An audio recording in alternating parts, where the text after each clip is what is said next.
মুহাম্মাদের এখন মাত্র 3 বছর। বাইরে অনেক রোদ। মুহাম্মাদের মায়াভরা মুখ রোদে পুড়ে যাবে।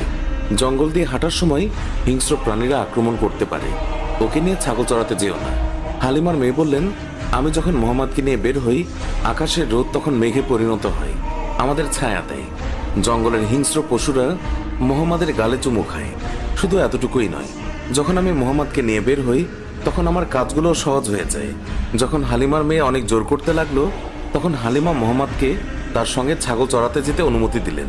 এইভাবে কয়েকদিন যাওয়ার পর হালিমা তিনি মুহাম্মাদকে বললেন, তুমি আর ছাগল চড়াতে যেও না।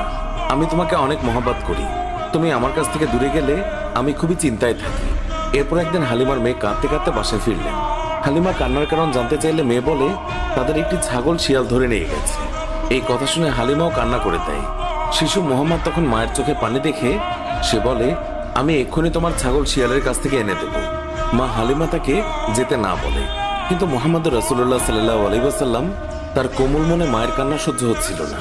সে জঙ্গলে যায় এবং গিয়ে সকল পশুকে ডেকে বলে, আমার মায়ের ছাগল কে নিয়েছে। এই কথা শুনে সকল জানোয়াররা সেই ছাগলকে নিয়ে দৌড়ে এসে মুহাম্মাদের পায়ের কাছে এসে সালাম দেয়।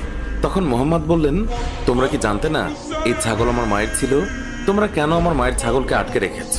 আমার মা এখনো বাসায় কাঁদছে।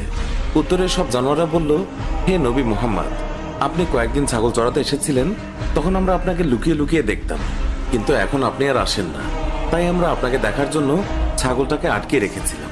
জানোয়াররা বলতে লাগলো, আপনার জন্য আমাদের জীবন কুরবান হয়েছে। আপনাকে দেখার নিছক বাহানা ছিল এই ছাগল ধরা। আমাদের দয়ার নবীকে জঙ্গলের পশু পাখিরাও তাকে দেখার জন্য আকুল হয়ে থাকতো। সুপ্রিয় দর্শক, এই ছিল আমাদের আজকের ভিডিও।